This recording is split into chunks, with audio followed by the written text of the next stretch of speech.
Hello, everyone, and welcome to another episode of Let's Talk Business South Carolina. We are up to episode number 67, if you are keeping score, and as always, I am your host, Rick Jenkins. As we head into 2026, we have a series of industry outlooks coming your way, and today we're going to kick it all off with the commercial construction outlook for South Carolina. We will be examining the market forces shaping development decisions, including capital investment trends, labor availability, material costs, and regional growth patterns. Here to help me with the conversation is Brian Gallagher. Brian is the Vice President of Corporate Strategy and Development at PPC Partners, Inc. But before I get to Brian, I do want to thank our presenting partner, Haynesworth Sinclair Boyd. They're one of the premier law firms in the Carolinas. Founded more than 130 years ago, Haynesworth Sinclair Boyd now has 5 offices and more than 100 attorneys doing business across the Carolinas. The law firm has experience litigating in many industries, from IT and real estate to healthcare and manufacturing to telecommunications and construction. Thanks again to Haynesworth Sinclair Boyd for helping to make it possible to bring this content to the business community in South Carolina. And now I'm joined by Brian Gallagher, the Vice President of Corporate Strategy at PPC Partners. Brian, welcome to the show. Great to be here, Rick. It is good to have you back. You were here about a year ago, and we had this exact conversation, and I've been looking forward to having it again. But before we get into the industry outlook for commercial construction, you are now with PPC Partners, Inc. That's right. I'm with PPC Partners. We're the holding company for a group of electrical and mechanical contractors. And here in the Carolinas, we have Carolina Power, which has been here in the Carolinas for 25 years, providing electrical contracting services to a whole range of industries. And what do you do there? My role is strategy and development, and what that really means is focus on growth. The parent organization is a 75-year-old business, and we're looking to grow. And some of that is through new offices, new geographies. Some of it's through acquisitions. But more importantly, is looking at ways we can better serve our existing and new clients. Now, I noticed out in Fountain Inn, there's a sign out there that says coming soon. The Carolina Power's got something going on. What is it? Yeah, we do. We're excited. We are going to be building a new corporate headquarters for Carolina Power, and that'll be in Fountain Inn right off of 385. We'll initially be building about 50,000 square feet for our employees. We'll have a shop. We'll have some really good amenities for our employees, and it provides a good home base for Carolina Power and also some potential for future growth. Okay. Before we get into the outlook itself, I do want to say that I have always, Brian, felt that commercial construction is a bellwether industry. I look at it kind of like real estate and manufacturing. If people are willing to put up capital for projects that are going to take a while to happen, that means they have to have some confidence in the future. Right now, we have had some economic uncertainty over the past year or two, and I want you to talk about that for a second. But because of that, because I think it gives us a picture of consumer confidence to some degree, that it's a good indicator for me as we move forward. So that being said, last year when you were sitting in that chair, you said that you were cautiously optimistic about 2026. All right, well, 2026 is in our rear view now. What happened, and were you right? Were you wrong? Yeah, I think for 2025, what we've experienced is we have experienced growth in the industry. 2025. Yes. If you look at the overall economy, we'll end up growing about 2.5% in the construction space.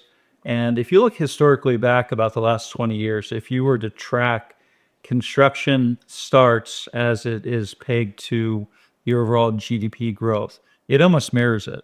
And as an industry, we're coming off some pretty historic levels post-COVID. There was a lot of pent-up demand, a lot of money spent. So while in some sectors, overall construction activity might not be growing at the same rate, it's still very healthy.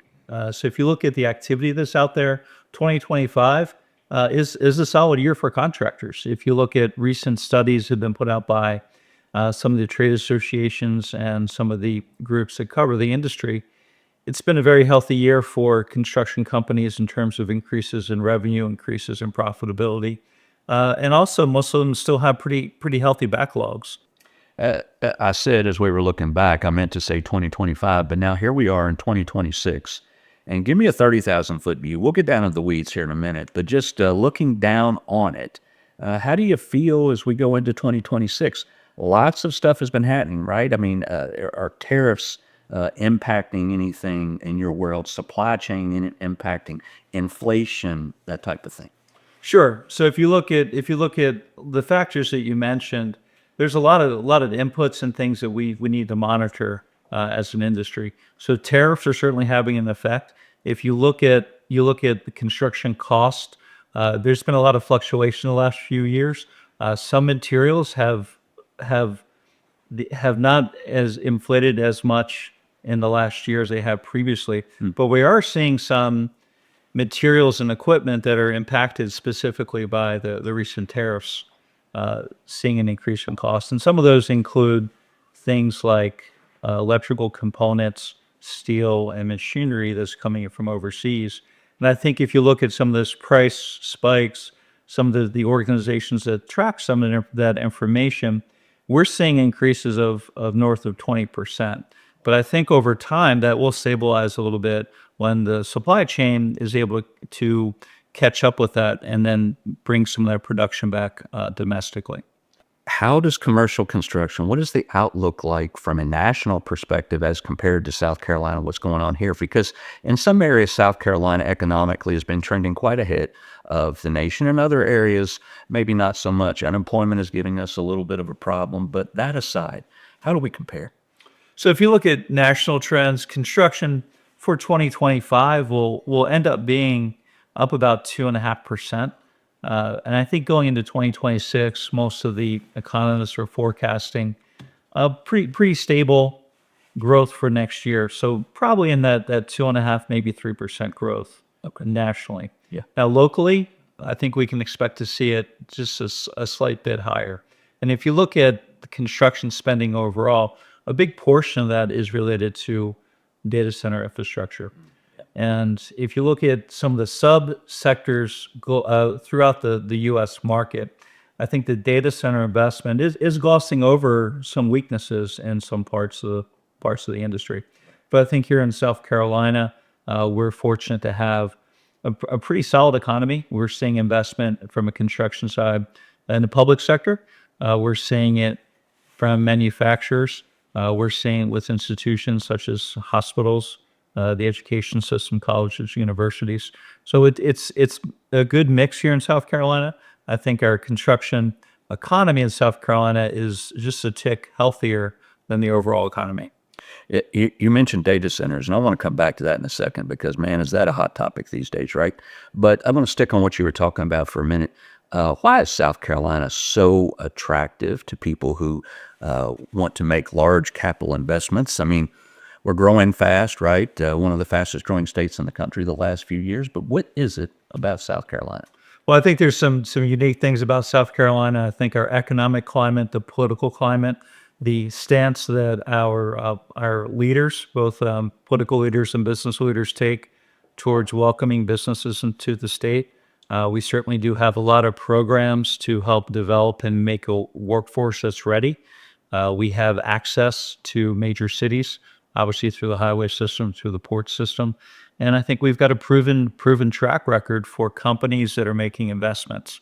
And ultimately, when a company is making an investment, they want to have a predictable outcome. They want to know that they can locate in a state, locate in a county where it's easy to do business, where there's a climate where they can come in, they can set up their operation, they can engage with the community, find a supportive environment, and an attractive workforce. Right.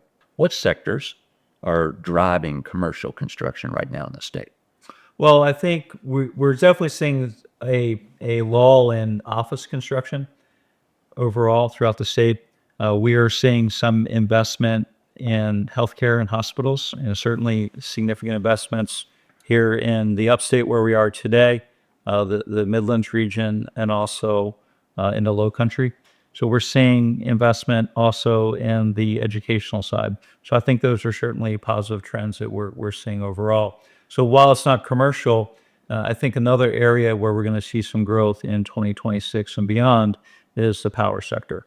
So many of the large utilities that are operating in the state do have some pretty aggressive plans for capital investment and bringing new generating capacity online, as well as making investments into transmission and distribution, the grid part for the delivery. South Carolina, we talked about population growth, fastest growing state from a population perspective in 2023 in the nation at 1.7%. And then again in 2024, last year, or 2 years back now, was third, but still right at 1.7%. And in 2025, we haven't seen the final numbers yet, but we're going to be top three or top four again. It's South Carolina, it's Florida, it's Texas. How is the population growth, people coming in here, and then even the immigration tied to that? How is that impacting strategically commercial construction? So if you think about residential construction, so if we talk about single family residential and even multifamily, we're still seeing positive trends here in the state in terms of where that investment is. And once you have residential construction, there's an old saying in the industry that retail follows rooftops. So as we are building new housing, there's also going to be demand for retail, for supermarkets, for Right. other amenities that people are looking for, like gyms, coffee shops, restaurants. And also we do see a lot of growth with areas like medical office buildings where there's new retail developments. Oftentimes they have some type of medical component for medical services. So we're definitely seeing a positive trend with the investment or growth in the residential side that'll also pull in more commercial construction. Let's move to workforce, Brian. You and I have talked about workforce in your all's industry from time to time over the years, and workforce has been a thorn in our side for a while. When I say our, it's not just South Carolina. I mean, this is something that, but South Carolina is particularly, it's been a particular problem for because of the manufacturing industry, right? But it's a big problem in construction too. So give us an idea of how workforce is probably negatively impacting you because it's hard to find folks. Some people just don't want to do certain types of jobs. Well, I think that's certainly been the case, and I think the industry overall, being the construction industry, this is a challenge that we've faced for years. But I will say, I'm very encouraged by a lot of the inroads and things that we've been seeing. I think there is a lot more interest from younger folks and exploring opportunities in the construction space. I think folks are realizing that maybe that 4-year degree path may not fit them and what they want for their future. And they're starting to realize that the skilled trades offers a tremendous career opportunity, offers them an opportunity to come into a program, be trained through an apprenticeship program while they're earning money in a job. And they're also seeing that the jobs that they're getting into aren't necessarily going to be eliminated by AI. And I think if you look at the employment picture and where we are, I think the latest unemployment statistics show we're at about 4.4% unemployment throughout the country. But if you dig a little bit deeper and you look at the unemployment rates for folks under 25, it's closer to 9%. So in addition to the younger people having a higher level of unemployment, there's also what's called underemployment in that area. So a lot of folks that have come out of college, they're in positions where their skills may not be valued and they're not being paid for their skills. So I think people are really starting to understand that there are tremendous opportunities being in the skilled trades, being a welder, being an electrician, being a carpenter, being a steel worker. These are great opportunities for them to come in, get training, get some education, getting credentials, and they have the ability to work not only here in South Carolina but all over the country. And those jobs, while they will be impacted by AI, they're not going to be replaced by AI. It is transforming our lives, not only at work, but at home in ways that we couldn't have envisioned just a few years ago. And I have a feeling there's no way for us to envision what it's going to look like a few years from now. You talked about cost a little bit ago. Let's circle back to that for a second. Construction cost, material availability, supply chain backup and problems there. To what degree is that a problem in this state? It's still a problem nationally and in the state. You know, certain materials, it's been very volatile. If you look at overall construction costs, and I was looking at a report just yesterday, total construction input cost from 2020, from April 2020 to December 2025 are up 41.8%. So think about that. Just in a 5-year period, Right. the cost of building a structure is up over 40%. Now, through COVID, supply chain disruptions, we've seen different materials go up and down. You know, there has been a little bit of stabilization, and the rate of inflation of different materials has normalized a little bit. However, where I think we are seeing still seeing some inflation. Think about what we talked about earlier: data centers. So what are data centers built with? What goes into a data center? So you think about the electrical side. It's a lot of copper. It's a lot of steel. And you think about the other inputs like electrical equipment, switchgear, and things that go into a data center. So if you've got a significant increase in demand where data centers comprise a significant portion of the construction spend, simple supply and demand, the cost for the materials and others, it's going to rise for everybody throughout the industry. So I think we're still going to see some volatility in our space for construction material. Let's sum it all up, Brian, as we head on down the road in 2026. What risks should we be aware of? Well, certainly, I think we still need to understand the impact of tariffs as it relates to certain materials and certain equipment. Interest rates, the cost of capital is certainly going to be something that owners are looking at as they're making investments. I think we also need to really focus on the labor side and how that impacts our business. But I think overall, if you look at the economic trends, the economic forecasts, and just recently looking at some forecasts from Wells Fargo, McKinsey, Vanguard, and others, and they're projecting the U.S. GDP to grow just about 3% next year. Most contractors, both general contractors and subcontractors, still have a pretty healthy backlog. On average, it's 8.4 months. So I think there's certainly some positive trends and things that we're carrying into 2026, and very similar to what I said last year.